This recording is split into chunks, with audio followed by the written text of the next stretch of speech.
ரத்து பத்திரம்னா என்ன, கேன்சலேஷன் டீட், அதே மாதிரி ரெக்டிஃபிகேஷன் டீட், திருத்தல் பத்திரம்னா என்ன, அப்புறம் ராட்டிஃபிகேஷன் டீட், சம்மத பத்திரம்னா என்ன. நமக்கு தெரிஞ்ச வரைக்கும் விற்கிறை ஆவணம், அதாவது சேல் டீடு, விற்பனை பத்திரம் நம்ம கேள்விப்பட்டிருப்போம். அது இல்லாமல் இந்த மாதிரி விஷயங்கள்லாம் நம்ம ஒரு ப்ராப்பர்ட்டியை நம்ம வாங்கும்போது அந்த ப்ராப்பர்ட்டி மூலமாக இந்த மாதிரியான விஷயங்கள் எல்லாமே ஈஸி பார்க்கும்போது நமக்கு இந்த மாதிரியெல்லாம் வருது அப்படின்னா அதெல்லாம் என்ன. இந்த மாதிரியான விஷயங்கள்லாம் நம்ம ஈஸி போட்டு பார்க்கும்போது நம்ம ஒரு டாக்குமெண்ட்டு ஒரிஜினல் தன்மையை பார்க்குறதுக்காக ஒரு சொத்தை வாங்கும்போது நம்ம ஈஸி போட்டு பார்க்கும்போது இந்த மாதிரிலாம் நம்ம வந்து கேள்விப்படுவோம். அதாவது சில இடத்துல பார்த்தீங்கன்னா ரத்து பத்திரம் அப்படின்னு போட்டிருப்பாங்க, சில இதில் ரெக்டிஃபிகேஷன் டீடுமாங்க, சில இடத்துல ராட்டிஃபிகேஷன் டீடுமாங்க. இதெல்லாம் என்ன, சட்ட ரீதியாக இதெல்லாம் கரெக்டு தானா அப்படின்னு பார்த்தீங்கன்னா, முதல்ல இந்த ரத்து பத்திரம்னு போடுவாங்க, கேன்சலேஷன் டீட் அப்படின்னு. நான் வந்து சொத்தை விற்றுட்டேன் அப்படிம்பாங்க. அப்புறம் 2 பேரும் சேர்ந்து வந்து நாங்கள் விற்கல அப்படின்னு ஒரு கேன்சலேஷன் டீட் போடுவாங்க. இது சட்ட ரீதியாக கரெக்டாக அப்படின்னா, பியூர்லி ஸ்பீக்கிங் இது சட்ட ரீதியாக கரெக்டே கிடையாது. அதாவது ஒரு எக்ஸிக்யூட் பண்ண ஒரு டாக்குமெண்ட்டை கேன்சலேஷன் இவங்க பண்ண உடனே அது மாறிடுமா அப்படின்னா அது வந்து கண்டிப்பாக மாறாது. ஒரு விற்பனை மறுபடி கூட என்ன பண்ணால் அவர் மறுபடியும் இப்போ ராமு சோமுக்கு ஒரு சொத்தை விற்றுருக்கிறாருன்னா திருப்பி சோமு தான் ராமுக்கு விற்கணும் அந்த சொத்தை தவிர, அப்படி விற்றா மட்டும்தான் இவருக்கு ஓனர்ஷிப் வருமே தவிர, இவர் போய் நாங்கள் 2 பேரும் அன்றைக்கி விற்றுக்கிட்டோங்க, இன்றைக்கி வந்து அது வேண்டாம் நாங்கள் முடிவு பண்ணிட்டோம், அதனால் நாங்கள் கேன்சல் பண்ணிட்டோம் அப்படின்னு ரிஜிஸ்டர் ஆஃபீஸில் ஈஸியில் என்ட்ரு பண்ணால் அது வந்து கரெக்ட் கிடையாது. இல்லைன்னா கோர்ட் ஆர்டர் வாங்கிட்டு வந்து கேன்சல் பண்ண முடியுமே தவிர, இவங்களா கேன்சல் பண்ணி வச்சுருக்கிறதுங்க வந்து அது ஒரு தவறான செய்கை, அது வந்து செய்ய முடியாது. அடுத்ததாக திருத்தல் பத்திரம், ரெக்டிஃபிகேஷன் டீட்னு போடுறாங்க. அது என்ன ரெக்டிஃபிகேஷன் டீடு? திருத்தல் பத்திரம்ங்கிறது என்னென்னா, ஒரு டாக்குமெண்ட்டை மூலமாக நீங்கள் எந்த விதமான சொத்தை வாங்கினாலும் அதை ஒரு பதிவு பண்ணால் மட்டும்தான் அது செல்லுபடியாகும், as per transfer of property act. So நீங்கள் பதிவு பண்ணுறீங்க, பதிவு பண்ணும்போது அவசரமாக பதிவு பண்ணும்போது உங்களால் சில விஷயத்த நீங்கள் ஒழுங்காக பதிவு பண்ணல, உங்களுடைய விலாசங்கள் தப்பாக இருக்குது, இல்லை ஏதோ வாசகங்கள் தப்பாக இருக்குது அப்படின்னா என்ன பண்ணலான்னா, சில விஷயங்கள் வந்து தவறுதல் இருக்குது. அப்படிங்கும்போது 2 பார்ட்டியும் சேர்ந்து வந்து ஒரு ராட்டிஃபிகேஷன் டீட் அப்படின்னு சொல்லி, ரெக்டிஃபிகேஷன் டீட் அப்படின்னு சொல்லி நீங்கள் ஒரு திருத்தல் பத்திரம் ஒன்று, அதுக்கு 2 பேரும் அவசியம் வரணும், அதே ரிஜிஸ்டர் ஆஃபீஸ்க்கு போகணும், அந்த முந்தைய டாக்குமெண்ட் நம்பரை சொல்லி எந்த இடத்துல தப்பை திருத்திக்கிறோன்னு சொல்லி பண்ணுறது தான் வந்து திருத்தல் பத்திரம் அப்படிங்கிறது.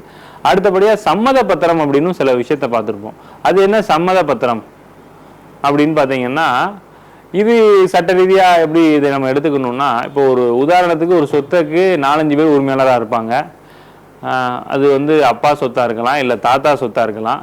அந்த சொத்துல பங்காளிகள் என்று சொல்லப்படக்கூடியவங்க வந்து 5-6 பேர் இருக்கும்போது ஒரு லேடிஸை அவங்க விட்டுருக்கலாம் கையெழுத்து போடும்போது, சொத்தை வாங்கும்போது.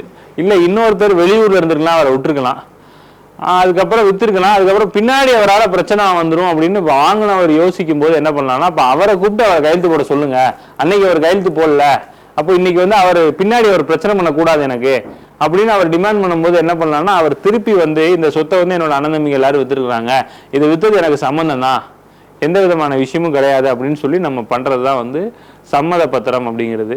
இது வந்து நம்ம சட்ட ரீதியாக வந்து நம்ம வந்து பண்ணிக்கலாம். அதாவது ஒருத்தருடைய ஒரு சொத்தை பொறுத்த வரைக்கும் இப்போ வந்து அவர் சொந்தமாக வாங்கின சொத்தாகவும் இருக்கலாம், இல்லைன்னா மூதாதையர்களோட சொத்து, அது வழி வழியாக வந்த சொத்தாக கூட இருக்கலாம், அப்பா சொத்து, தாத்தாவுடைய சொத்து அப்படின்லாம்.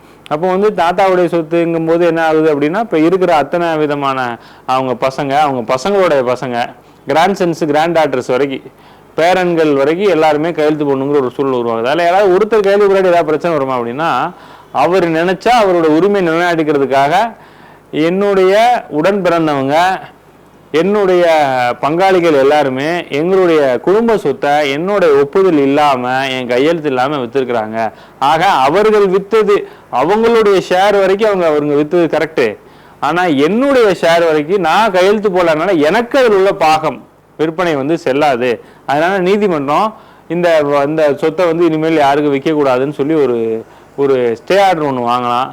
ஸ்டே ஆர்டர் வாங்கி அந்த விற்றதை வந்து கேன்சல் பண்ணணும்னு ஒரு நீதிமன்றத்தை அணுக முடியும். ஸோ நாம் ரிஜிஸ்டர் பண்ணும்போது யாருடைய பெயர்கள்லாம் விட்டு போயிருக்கோ, யார் கையெழுத்து போடலையோ அவங்கள திருப்பி வந்து கையெழுத்து போட்டு அவங்க இதனால இனிமேல் பிரச்சனை எதுவும் பண்ண மாட்டாங்க அப்படின்னு சொல்கிறது தான் வந்து இந்த சம்மத பத்திரம் அப்படிங்கிறது.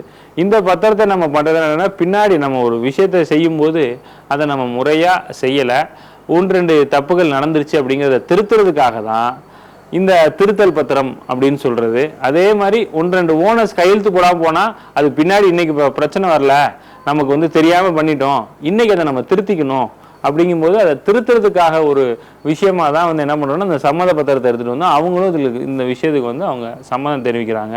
அவங்க எந்த ஒரு எதிர்ப்பையும் இந்த விஷயத்துக்கு அவங்க தெரிவிக்கலை, இன்றைக்கி வந்து அவங்க ஓகே பண்ணுறாங்க அப்படிங்கிறது தான் இந்த சம்மத பத்திரம்ங்கிறது போகிறது. ஏன்னா நம்ம ரிஜிஸ்டர்ட் டாக்குமெண்ட் எல்லாமே பார்த்திங்கன்னா அது ரொம்பவே தெளிவாக இருக்கணும். அதில் ஏற்படக்கூடிய 1-2 பிரச்சனைகளே வராமல் இருக்கிறது ரொம்ப நல்லது. அப்படியே பிரச்சனை வந்தாலும் நம்மளால் அது நம்மளுடைய கண்ணுக்கு தெரிஞ்ச உடனே, நம்மளுடைய நாலேஜுக்கு வந்த உடனே தவறு பண்ணியிருக்கோங்கிறத நம்ம உணர்ந்த உடனே அதை இந்த மாதிரி ஒரு திருத்தல் பத்திரமோ இல்லை சம்மத பத்திரமோ வச்சு நம்ம வந்து அதை திருத்திக்கிறது ரொம்பவே ஒரு பெஸ்ட்டான விஷயம். அதை திருத்தாமல் இருந்தோம்னா அது வந்து நமக்கு பின்னாடி வேறு ஏதாவது ஒரு வில்லங்கங்களை வந்து நமக்கு அதன் மூலமாக வந்து நமக்கு எடுத்துகிட்டு போய் செல்லும். அதனால நாம் இந்த மாதிரி விஷயத்தை யூஸ் பண்ணி நாம் செஞ்ச 1-2 சில தவறுகளை திருத்திக்கிறது ரொம்பவே ஒரு நல்ல விஷயம். நன்றி.